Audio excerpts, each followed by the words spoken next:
Assalamualaikum warahmatullahi wabarakatuh. Alhamdulillahirobbilalamin. Pada kesempatan kali ini kita masih diberi kesehatan untuk dapat senantiasa menuntut ilmu. Baiklah yang terhormat, Ibu Sri Arita SPD MPDE selaku dosen pengampu mata kuliah pengantar manajemen dan rekan-rekan yang saya cintai. Saya Ayunika Rostanda dengan NIM 22053-066. Pada kesempatan kali ini, saya akan menjelaskan materi mengenai pengendalian atau controlling. Pengendalian atau controlling adalah bagian terakhir dari fungsi manajemen. Fungsi ini sangat penting, sangat menentukan pelaksanaan proses manajemen, karena itu harus dilaksanakan dengan sebaik-baiknya. Fungsi manajemen yang dikendalikan adalah perencanaan, pengorganisasian, pengarahan, dan pengendalian itu sendiri. Pengendalian membantu mengidentifikasikan masalah-masalah manajemen, usaha-usaha, dan untuk mengidentifikasi masalah-masalah yang merupakan bagian tantangan bagi para manajer. Yang selanjutnya yaitu definisi pengendalian. Pengendalian merupakan salah satu bagian dari manajemen. Pengendalian atau controlling merupakan suatu faktor penunjang penting terhadap efisiensi organisasi, demikian juga pada perencanaan, perorganisasian, dan pengarahan. Karena pengendalian adalah suatu fungsi yang positif dalam menghadirkan dan memperkecil penyimpangan-penyimpangan dari sasaran-sasaran atau target yang direncanakan. Selain itu, setiap organisasi harus memiliki sistem pengendalian. Pengendalian yang dilakukan dengan tujuan supaya apa yang telah direncanakan dapat diselesaikan dengan baik dan mencapai target maupun tujuan yang diinginkan sebelumnya. Pengendalian yang merupakan suatu proses pemantauan prestasi dan pengambilan tindakan untuk menjamin hal yang diharapkan. Sedangkan proses pengendalian manajemen adalah proses di mana manajer pada seluruh tingkat memastikan bahwa orang-orang yang mereka awasi mengimplementasikan strategi yang dimaksud. Proses pengendalian mengukur kemajuan ke arah tujuan dan memungkinkan manajer mendeteksi penyimpangan dan perencanaan tepat pada waktunya untuk mengambil tindakan perbaikan. Pengendalian sendiri dilakukan dengan tujuan supaya apa yang telah direncanakan dapat dilaksanakan dengan baik sehingga dapat mencapai target maupun tujuan yang ingin diinginkan atau dicapai. Pengendalian yang merupakan suatu fungsi dari manajer.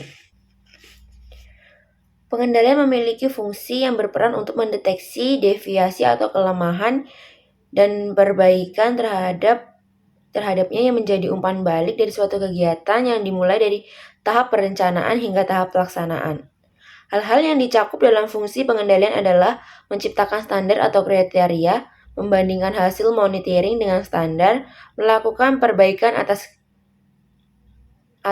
deviasi atau penyimpangan, merevisi dan menyesuaikan metode pengendalian sebagai respon atas hasil atau perubahan kondisi, serta mengkomunikasikan dan penyesuaian tersebut kepada seluruh proses manajemen. Pengawasan pendahuluan atau feedward control atau setting control.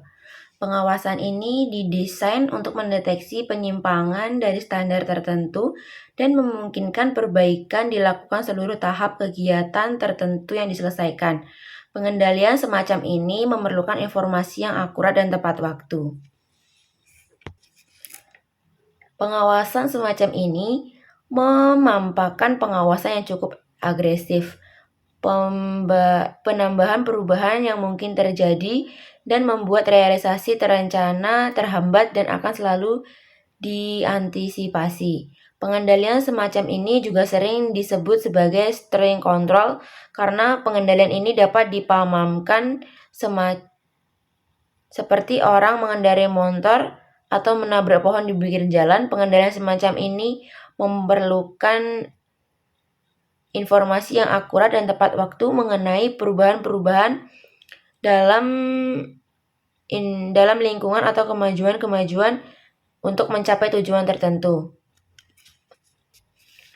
Yang kedua yaitu pengendalian concurrent atau yes-no. Tipe pengendalian ini dilakukan selama kegiatan masih berlangsung.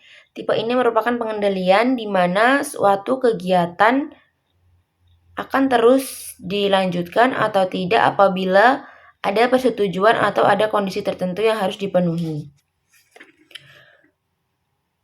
Pada pengendalian ini, apabila quota salesman mencapai jumlah tertentu atau jumlah mal yang harus dipenuhi, maka operasi penjualan di daerah salesman tersebut bekerja akan dilanjutkan. Apabila penjualan minim tersebut tidak terpenuhi, maka operasi penjualan untuk daerah tersebut dapat dihentikan sama sekali.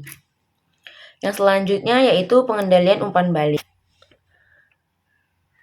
Pengendalian umpan balik atau post-action control merupakan pengendalian yang mengevaluasi hasil-hasil yang telah terjadi setelah suatu kegiatan selesai. Penyebab-penyebab penyimpangan ditentukan, kemudian penyebab-penyebab tersebut dapat digunakan untuk perencanaan pada masa mendatang untuk kejadian yang serupa. Pengendalian umpan balik kadang diperlukan untuk tujuan lain, misalnya untuk tujuan penentuan bonus dan memotivasi karyawan. Contohnya, bonus untuk karyawan adalah 10% dari kelebihan penjualan atas kuota yang telah ditetapkan.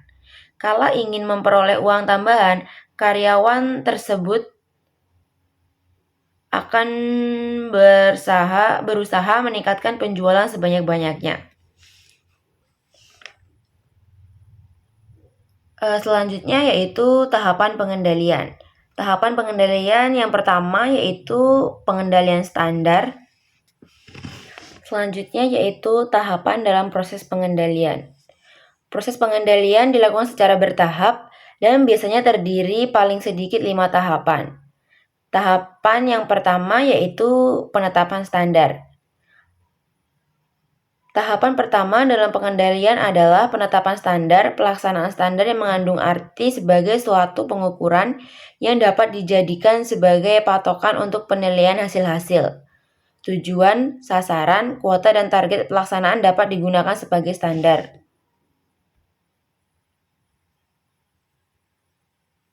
Setiap tipe standar dinyatakan dalam bentuk hasil yang dapat dihitung. Ini memungkinkan manajer untuk mengomunikasikan pelaksanaan kerja yang diharapkan kepada para bawahan secara lebih jelas, dan tahap-tahapan lain dalam proses perencanaan dapat ditangani dengan lebih efektif.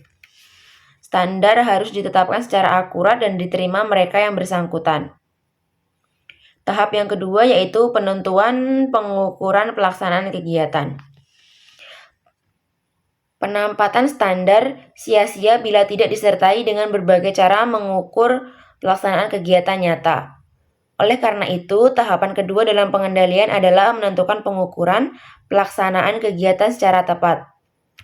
Beberapa pertanyaan yang penting berikut ini dapat digunakan. Berapa kali, how often, pelaksanaan seharusnya diukur, setiap jam, harian, mingguan, atau bulanan. Dalam bentuk apa pengukuran akan dilakukan dalam laporan tertulis, infeksi visual melalui telepon. Siapa yang akan terlibat, dan pengukuran ini sebaiknya mudah dilaksanakan dan tidak mahal serta dapat diterangkan kepada para manajer, kepada karyawan. Yang ketiga yaitu pengukuran pelaksanaan kegiatan. Setelah frekuensi pengukuran dan sistem monitoring ditentukan, pengukuran pelaksanaan dilakukan sebagai proses yang berulang-ulang dan terus-menerus. Ada berbagai cara untuk melakukan pengukuran pelaksanaan. Yang pertama yaitu pengamatan atau observasi. Yang kedua laporan baik lisan maupun tertulis. Yang ketiga metode otomatis. Dan yang terakhir inspeksi, pengujian dengan mengambil sampel. Karena sekarang banyak yang mempergunakan pemeriksaan intern atau auditor sebagai pelaksanaan pengukuran. Yang keempat yaitu pembandingan pelaksanaan dengan standar dan analisa. Penyimpangan tahap kritis dan proses pengendalian adalah pembandingan pelaksanaan nyata dengan pelaksanaan yang direncanakan atau standar yang telah ditetapkan. Walaupun tahapan ini paling mudah dilakukan, tetapi kompleksitas dapat terjadi pada saat menginterpretasikan adanya penyimpangan atau deviasi. Yang terakhir yaitu pengambilan tindakan koreksi bila diperlukan. Bila hasil analisis menunjukkan perlunya tindakan koreksi, tindakan ini harus diambil. Karena tindakan koreksi dapat diambil dalam berbagai bentuk. Standarnya mungkin dapat dirubah, pelaksanaan dapat diperbaiki, atau keduanya dapat dilakukan bersamaan. Tindakan koreksi dapat berupa mengubah standar mula-mula, mengubah pengukuran pelaksanaan, mengubah cara menganalisa dan menginterpretasikan penyimpangan-penyimpangan sebagai pelaksanaan pengukuran.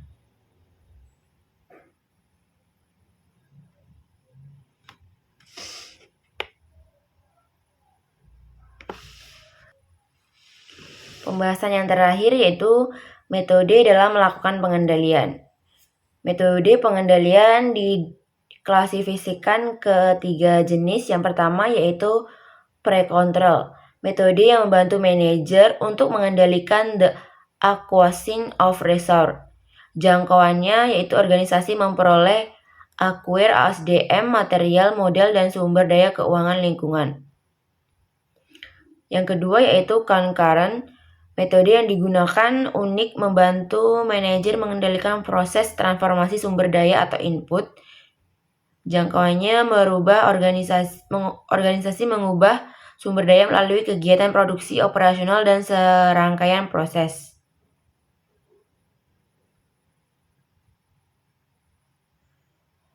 Yang ketiga yaitu post control, metode yang digunakan untuk membantu manajer mengendalikan creation of resource. Organisasi menciptakan sumber daya dalam membentuk produk atau jasa.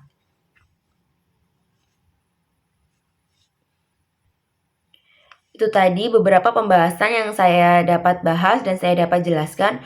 Kurang dan lebihnya saya mohon maaf. Sekian dan terima kasih.